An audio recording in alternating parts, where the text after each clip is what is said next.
খ্রিস্টান ধর্মে নারীদেরকে কিভাবে দেখা হয়। পৃথিবীর অন্যতম ধর্ম হচ্ছে খ্রিস্ট ধর্ম। তাদের ধর্মগ্রন্থ বাইবেল, এ ধর্মে নারীরা ছিল চরম অবহেলিত ও নিগৃহীত। খ্রিস্টানরা নারীকে পাপের প্রতীক বলে বিশ্বাস করত।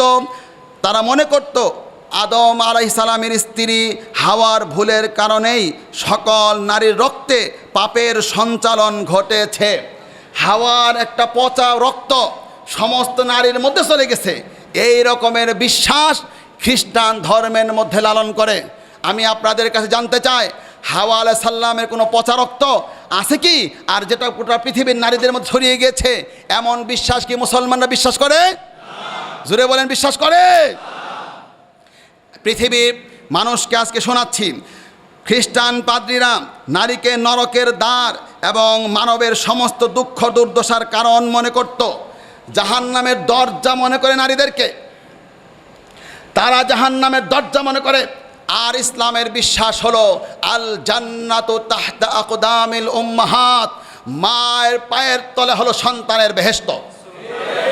ইসলামের সৌন্দর্য কেন নারীগুলি ইসলামের যে অধিকার দিয়েছে, আজ আমি মুসলমানদের কাছে তা পেশ করবই।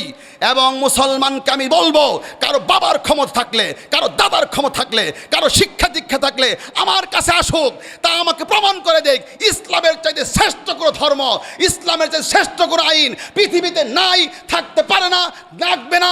কিয়ামত পর্যন্ত নারীর অধিকার সবচাইতে বেশি ইসলাম দিয়েছে। আওয়াজ করে বলতে হবে, কথা ঠিক কিনা? শুধু সব শুনতে থাকেন, ধীর শান্ত হয়ে। তাহলে খ্রিস্টান ধর্মে নারীকে পাপের প্রতীক বলে বিশ্বাস করে। তারা মনে করত আদম আলাইহিস সালামের স্ত্রী হাওয়ার ভুলের কারণে সকল নারীর রক্তে পাপের সঞ্চালন ঘটেছে। এটা ভালো করে মনে রাখেন। খ্রিস্টান পাদ্রীরা নারীকে নরকের দ্বার এবং মানবের সমস্ত দুঃখ দুর্দশার কারণ মনে করত।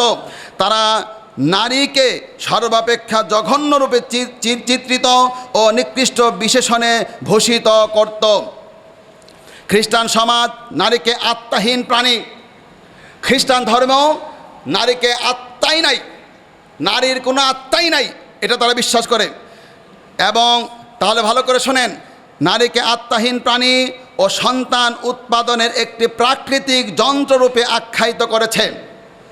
তারা এই যে সন্তান জন্ম নেয়, এটা প্রাকৃতিক একটি যন্ত্ররূপে আখ্যায়িত করেছে। তাদের ধারণা কত বাজে ধারণা! ঈসা আলাইহিস সালামকে শূল বরণ করতে হয়েছে নারীর পাপের প্রায়শ্চিত্তের জন্যই। তারা বিশ্বাস করে ঈসা আলাইহিস সালামকে শূলে চড়ানো হয়েছিল, সেইটা নারীদের পাপের প্রায়শ্চিত্ত করার জন্যে তাকে করা হয়েছিল। আর মুসলমানের বিশ্বাস কি? হযরতে ঈসা আলাইহিস সালামকে শূলে চড়ানো হয়নি, ঈসা আলাইহিস সালামকে আসমানে উঠিয়ে নেওয়া হয়েছে এবং কোনো নারীর পাপের কারণে ঈসা আলাইহিস সালামের কোনো শাস্তি হয়নি। তারপরে খ্রিস্টান ধর্মের পাদ্রীদের মত শুনেন। খ্রিস্টান পাদ্রীদের মতে, তাদের পাদ্রীদের এক একটা বক্তব্য কি নারী সম্পর্কে। আমরা যারা আলেম উলামা, আমাদের বক্তব্য নারীদের ব্যাপারে পরিষ্কার। নারীদেরকে আমরা তিনটা জায়গায় আমরা বিশ্লেষণ করি।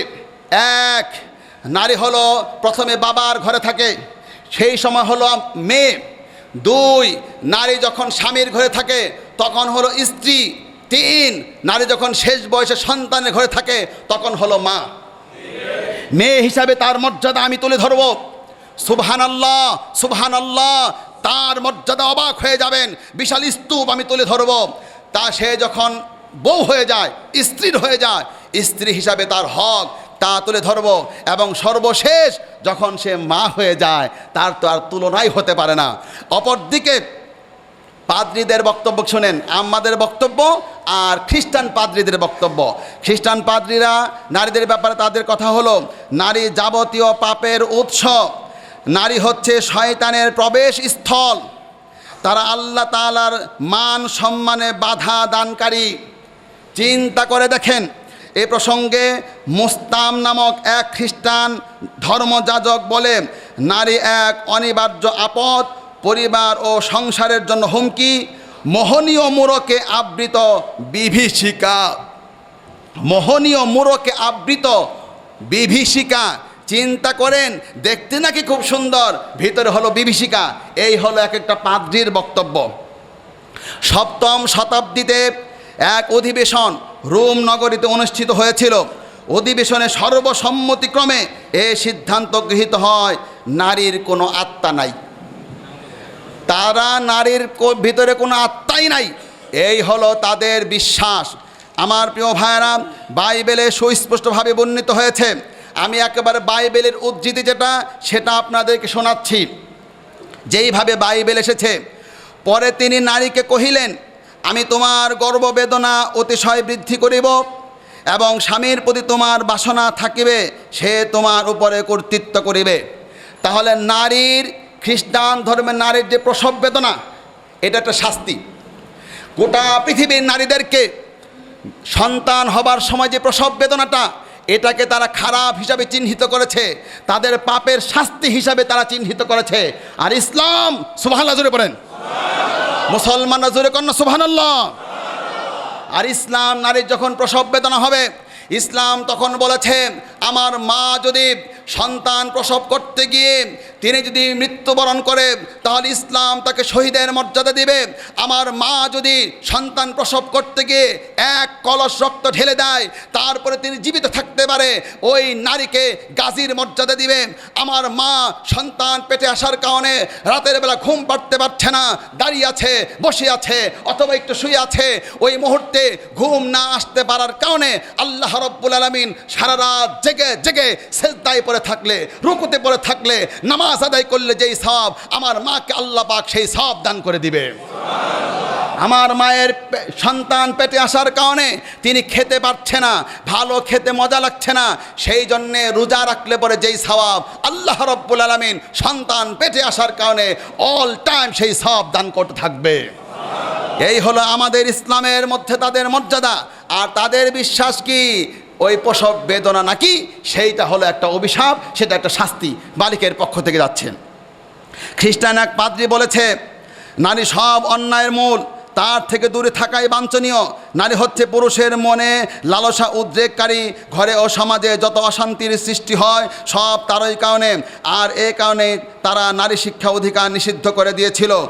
আমার প্রিয় ভাইরা, ভালো করে শোনেন, সোনালী যুগ আমি আপনাদেরকে শোনাচ্ছি। পচা যুগের মধ্যে বসবাস করছি।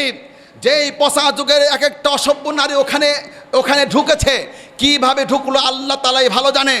সোনালী যুগ যখন ইসলামের ছিল, ওরা তো নারীদের শিক্ষায় নিষিদ্ধ করেছে। আর ইসলামের সোনালী যুগের একটা ঘটনা শোনাবো। আগে কোন সুবহানাল্লাহ, সবাই জোরে বলেন সুবহানাল্লাহ। সোনালী যুগের মুসলমান শাসকের ছেলের বিয়ে করাবে। মুসলিম শাসক বলে দিল, আগামীকাল রাতে আমার পুত্র সন্তানকে বিবাহ করাবো, তবে আমি হাফেজা দেখে নারী বিয়ে করাবো। তাই আগামীকাল রাতে যে ঘরে নারী হাফেজা, ওই ঘরের মধ্যে আলো জ্বলবে, আর এছাড়া বাকি ঘরগুলি সব আলো বন্ধ করে ঘুমিয়ে যাবে। পরের রাত যখন আসলো, আগমন করলো রাজা তার সন্তান নিয়ে, যখন বের হয়ে গেল, বের হয়ে গেল, লোকালয়ের দিকে তাকায় দেখলো প্রত্যেকটা ঘরের মধ্যে আলো জ্বলতেছে, ঘরের ছাদের মধ্যে আলো জ্বলতেছে। প্রতিটা ঘরে আলো দেখার পরে পরের দিন বাদশা বলল, মুসলিম শাসক বলল, ব্যাপার কি? আমি তো বলেছিলাম যে এই ঘরের মধ্যে নারী থাকবে হাফেজা, আমার ছেলেকে বিয়ে করবো রাজপুত্রকে, ওই ঘরে শুধুমাত্র আলো জ্বলবে, সব ঘরে আলো কেন? এলাকার জনবসতি, দেশের মানুষরা সবাই বলল, এই বসতিতে সব ঘরে এক একজন করে হাফেজা তৈরি হয়ে গেছে। আওয়াজ করে জোরে কন্যা সুবহানাল্লাহ। এবার গ্রেড বাড়াই দিল, এবার সার্টিফিকেট বাড়াই দিল। বাদশা বলল, মুসলিম শাসক বলল, সোনালী যুগে মেয়েরা কত শিক্ষিত ছিল। মুসলিম শাসক বলে দিল, আজকে শুধুমাত্র হাফেজা হলেই হবে না, আজকে এক একজন হাদিসের মুহাদ্দিসাও হতে হবে। তার মানে মুহাদ্দিসা কিন্তু সাধারণ কথা নয়, সিয়াসিতার সব কিতাব তার আয়ত্ত থাকতে হবে। মুসলিম শরীফ, বুখারী, মুসলিম, তিরমিজি, আবু দাউদ, নাসাই সব তারা থাকতে হবে, সব তারা জানা থাকবে। এই সব কিতাবের উপরে যেই নারী শুধুমাত্র পণ্ডিত, এক নাম্বার হাফেজা হতে হবে, 2 নাম্বার হাদিসের মুহাদ্দিসা হওয়া লাগবে। শুধুমাত্র তার ঘরের মধ্যে আলো জ্বলবে, আর কোথাও আলো জ্বলবে না। পরের দিন সন্তান নিয়ে বের হলো, দেখতে পারলো আজকে শুধুমাত্র একটা করে বাতি জ্বলতেছে না, একসাথে 2টা করে বাতি জ্বলতেছে। ছাদের মধ্যে 2 বাতি, ঘরের মধ্যে 2 বাতি, 2টা টিম টিম করে বাতি জ্বলতেছে। সকাল হবার পরে মুসলিম শাসক সব এলাকাবাসী, দেশবাসী সবাইকে বলল, ব্যাপার কি, আজকে তোমাদের 2টা করে তোমরা বাতি জ্বালা রাখছো কেন? তারা বলল, আমাদের নারীরা একদিকে হাফেজা, অপর দিকে হাদিসের মুহাদ্দিসা হয়ে গেছে। আওয়াজ করে সবাই কন্যা সুবহানাল্লাহ। এ হলো ইসলামী সোনালী যুগের ইতিহাস। আমার মা আয়েশার জীবনী পড়েন, কত উচ্চ শিক্ষায় শিক্ষিত ছিল। সোনালী যুগের নারীদের শিক্ষা ব্যবস্থা নিয়ে আমার একটা এক্সট্রা লেকচার হওয়া উচিত।